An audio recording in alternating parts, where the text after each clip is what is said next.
Make fools of Sussex. Sad truth, Meghan and Harry beg to attend Kevin Costner's event. Hello everyone. Welcome back to the King YouTube channel. The royal couple has been photographed with a bunch of Hollywood celebs, but there is more to these new photos than meets the eye. Can somebody please explain to me what on earth was going on with that coat? In some breaking news over the weekend, this somehow did not manage to overshadow the war in Ukraine or the fact that Brian Austin Green got engaged. Harry and Meghan appeared at their very first U.S. charity fundraiser as guests. Meghan and Harry showed up for an event called 1805 Live, hosted by Bodyguard star and current celebrity divorce participant Kevin Costner, and it was held at his $225 million Santa Barbara estate. In the photos, you can see that Harry is wearing all black and Meghan was wearing the strangest thing I believe I have ever seen. It was not a cold day, but anyway, Meghan decided she needed to wear a very confusing poncho, short sleeve coat kind of thing. I don't even know how to describe it. So what is going on with Meghan Markle? Why is she always showing up on pretty warm days wearing these big winter coats? But anyway, there is a more interesting story that we have got to talk about, and this is a story about power, success, and money thanks to the new photos of Harry and Meghan at that event. Specifically, what I'm talking about is that it has become clear that in their new fishbowl of Hollywood, Meghan and Harry are in fact very small fish. Let's think about the photos that showed up on social media of them posing with Oprah and Katy Perry's parents and Ellen and her wife Portia and also Kevin Costner. In each and every one of these photos of the celebrities photographed, Harry and Meghan are definitely the least rich of all these big names. Let's talk about the numbers. Reportedly, Oprah is worth about $4.3 billion, and then Ellen and Portia are valued at somewhere around $590 million, and then Katy Perry's net worth was put at about $527 million, and this is all according to Forbes. These are some of America's richest self-made women, and then Costner is even valued at more than $620 million. I mean, we are talking big money indeed. Let's think about the fact that this event was held on the Yellowstone Star's personal polo field. I mean, who has their own polo field? Well, Harry's also a big fan of polo. Does he have his own polo field? No. What about his own polo ponies? Well, actually, we don't even know if he was playing on polos that he owned himself when a member of the Los Padres polo team last year. The fact is, even after Meghan and Harry have sold their souls to the devil in Hollywood, they are still only worth a small fraction of what their buddies are worth. Oh yeah. And I know, there are more ways to measure success than just by looking at bank account numbers. But as Meghan and Harry are finishing out what are probably going to be their most lucrative years, even now they're not even close to playing in the same ballpark as Costner and other people like that. Alright, so exactly how much money have Meghan and Harry made since they hightailed it to California? We're going to do some calculating. The Sun has reported that Meghan and Harry's Netflix deal has seen them paid about half of the total deal's value, which would mean that they probably put somewhere around $76 million in their bank accounts. And then there was the reported $31 million that Harry got for Spare. We don't know exactly how much they got of the approximately $30 million that Spotify had originally promised them before they cut ties in June of this year, but even if we assume they were paid the full amount promised by Spotify, which seems very unlikely, that would put the total at somewhere around $137 million, but that's even before tax and their production and staff costs. Well, it's not bad for a couple of people whose CVs are not all that impressive, but it's basically pocket money when you compare it to Ellen and their other neighbors. Now, to be fair, this is about $137 million more than what I have in my account, but anyway, the thing that should be bothering Meghan and Harry's accountant is that this figure cannot be assumed to be the starting point of their LA careers. Instead, it most likely is the very pinnacle of their earning power. Most likely, things are going to get worse from here on out. The money that Harry and Meghan have made recently could be basically it for them, and it could have to keep them going for years, if not decades. Both the Daily Mail and the Sun have claimed that Netflix will not renew their contract when it expires. And all the while, they're going to have to pay their own security costs, they're going to have to completely support themselves. Most importantly, the problem that Harry and Meghan are facing is that people like Ellen and Oprah and Kevin Costner and Katy Perry can all brag that they have established careers and they are proven successes. But we cannot say the same for those two. At best, they have dominated the cultural and political conversation at certain points in time thanks to their royal revelations and the questions they have raised about the monarchy, the media, and also power. But could we consider Meghan and Harry to be successful in the entertainment business? Absolutely not. Are corporations lining up to get them on their books? Absolutely not again. Of the 3 Netflix series that Meghan and Harry have helped with or produced, Harry and Meghan, Live to Lead, and Heart of Invictus, 2 have proved to be absolute failures in terms of audience performance. They didn't even manage to crack the top 10. It looks like we can draw a couple of conclusions based on Meghan and Harry's US stint. Meghan loves a coat regardless of the weather, and also people are not so interested in what the 2 of them have to say unless they know they're going to be dishing the royal dirt. It has become abundantly clear that nobody cares what Meghan and Harry have to say about leadership or gender inequality or the environment or emotional trauma. These days, Harry and Meghan are trying to hang out with people with whom their careers and fortunes do not even start to compare. I mean, these are self-made success stories. Their titles and being a part of King Charles's family is always going to make them special. But at the same time, what have they earned on their own since they ran away from London? It's nothing compared to what people like Oprah and Ellen and Katy Perry have earned. They've never sold out an arena, they have never made billions, they have never built any kind of empire. But even so, maybe there's hope for them yet. Interestingly enough, Kevin Costner is also represented by WME. Of course, that's the same talent agency that Meghan is using.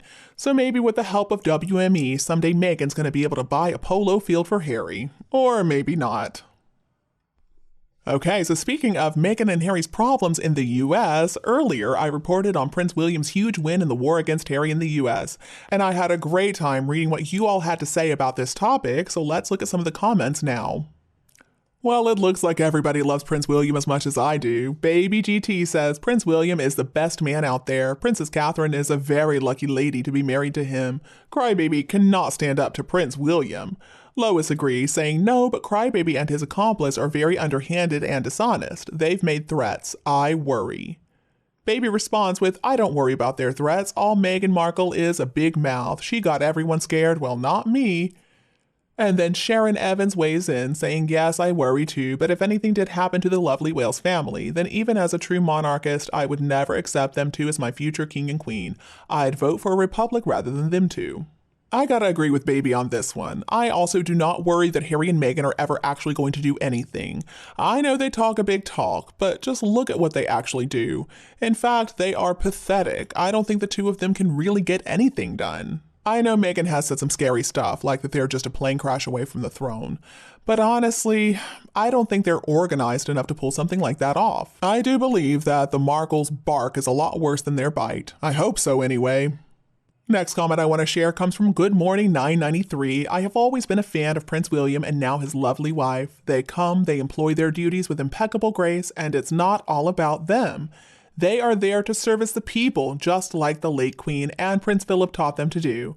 I fear that Harry has fallen down a different path and unfortunately does not have a supportive spouse to support his role within the royal family. I wonder what his path is now, but I fear it's not the one he's trained for his whole life. He could have been great support to his brother in his role as king. I agree completely. Good morning. This is an excellent comment. And that's why at the end of the day, I do feel like the situation is more sad than anything else. Because yes, William is also losing out on his amazing support system in Harry. Harry should have been there for him, and just look at what he's doing now. What path is he going down? I don't know, but it appears to be a path that leads straight to hell. Next up, Lee Lyle. William is very much his father's son. He has the regal bearing but has a common touch. He can relate to the people. He is a person I could follow, king or otherwise. Harry has scary eyes. His wife has shark eyes. Dead. I would be terrified if I were to meet Harry one-to-one. Me too, but I think even worse than meeting Harry one-on-one would be meeting Meghan Markle. I mean, how scary would that be? I have a feeling she would come across just like she did in that South Park episode, completely empty and devoid of a soul. Next, a comment from Aquarius. I always love reading yours, so thanks for visiting again. In spite of the Harkles' attempts to destroy the monarchy, people love and respect them all the more. We love our monarchy. Isn't it funny how that worked out? I mean, they tried their best to make the monarchy look bad, and they only succeeded in making themselves look bad in the process. And then Beverly Stevens. I'm an American and I'm so proud of Prince William and the royal family. Me too, Beverly. And then we've got Bernadette. Prince William is not in any competition with Harry or Meghan. That is a very good point that you're making. I know Harry's always trying to compete with William, but I don't think William cares about Harry. And that just makes Harry look more pathetic than ever. And then Patricia, William has a foundation based on love, duty, and tradition. Horrid's foundation appears built on drugs, delusions, and duplicity. Couldn't have said it better myself. You can tell that William is actually a responsible, good person. That's how he conducts himself. Harry, though, conducts himself like a fool because that's what he is. And then Christina, he will be the next king of UK. You're right, he will be, and thank heavens for that fact. And then we've got Helen. William is a global, caring person. He loves what he does, and he does what he loves. And what he does and loves is always good.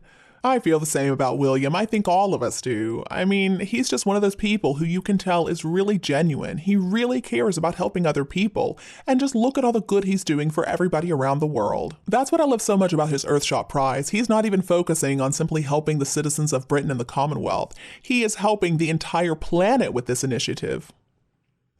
Next comment comes from Susie D. Love that we in the USA showed Prince William we appreciate and are open to welcome him here.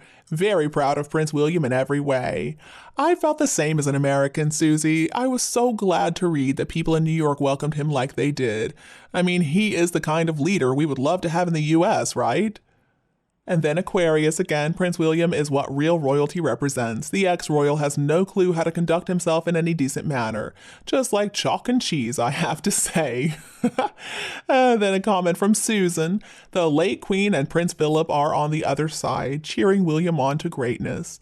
William has the personality, humility, affability, and above all, character to succeed. Harry is just a drug-addled, boozy sod acting as a royal doormat for the handler of the house. You hit the nail on the head with that one, Susan. When I look at the two of them, honestly, sometimes I can't even believe they were brothers. Now, when they were little, of course, because it seemed like they had so much in common. But boy, they couldn't be more different as grown men. Thanks for weighing in, Susan. And then a really nice comment from Kate London that I thought was really important. Kate says, the fact is, even if Meghan Markle had never come along and Megxit had never happened, I think Prince Harry's shtick of being the lovable, funny, naughty, cheeky chap would have gotten seriously old after about age 30. Running around, getting drunk in pubs, and going naked in Las Vegas really is only somewhat cute in your 20s. I think really only about up to age 25. Harry's trip to Las Vegas was in his late 20s, and I remember thinking, how old is this guy again? I think the rule is, if you are too old for frat parties, keep your clothes on when you play poker, and keep sober when you have a few pints with the lads. Otherwise, it's just pretty pathetic. Kate, I also see this as a big part of Harry's problem. Prince Harry is a Peter Pan. He's never going to grow up. He's not capable of really growing up. And you're right, even if Meghan hadn't come along, he would have needed to change, or else that act would have gotten very, very old and very embarrassing, actually. Now, if a good woman had come into his life and helped him and guided him in a proper direction, then I think he could have grown to be a good man. But obviously that didn't happen. All right, everybody, that's all the time that we've got for now. Thank you so much for all your comments.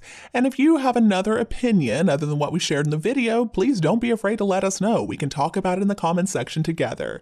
And don't forget to like and share this video with anybody else who would enjoy it anytime you want. Please don't forget to subscribe to our The King YouTube channel to get more updates in the future. Thank you so much for tuning in. Have a lovely evening, and we'll be back to see you tomorrow. Bye. I love you all.